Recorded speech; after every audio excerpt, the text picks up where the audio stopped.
First of all আমাদের একটা down ten একটা আপ টেন লাগবে। কি লাগবে? একটা আপ টেন লাগবে। মার্কেটে প্রথমে একটা আপ টেন থাকতে হবে।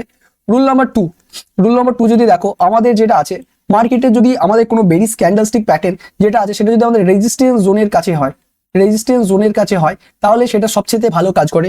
রুল নাম্বার থ্রিটা যদি দেখো আমাদের যে বেরিস ক্যান্ডেলটা হবে, ঠিক আছে, যে বেরিস ক্যান্ডেলটা হবে তার যে নেক্সট ক্যান্ডেল আছে এই নেক্সট ক্যান্ডেলটা রেড হতে হবে। কি হতে হবে? সেই নেক্সট ক্যান্ডেলটা আমাদের হতে হবে রেড কালার। তো এখানে যদি আমাদের রেড ক্যান্ডেল হয় তাহলে আমরা বুঝে নেব যে আমাদের যে বেরিস ক্যান্ডেলটা হয়েছে তার মধ্যে পাওয়ার আছে। তো এটা হচ্ছে আমাদের রুল নাম্বার 3। তো তোমরা 3টে পয়েন্ট এখানে পেয়ে গেলে যেখান দ্বারা আমরা বুঝতে পারবো একটা স্ট্রং বেরিস ক্যান্ডেল কি করে কাজ করে। তো rule number 1 up ten, rule number 2 resistance জোনের কাছে বা কোনো পাওয়ারফুল সাইকোলজিক্যাল নম্বরের কাছে হতে হবে আমাদের যে কোনো বেরিস ক্যান্ডেল। রুল নাম্বার 3 যেটা ডিসকাস করলাম যে আমাদের যে কোনো বেরিস ক্যান্ডেল হওয়ার পর তার নেক্সট ক্যান্ডেলটা রেড হতে হবে। তো এরপরে তুমি কি করবে? আমাদের যে বেরিস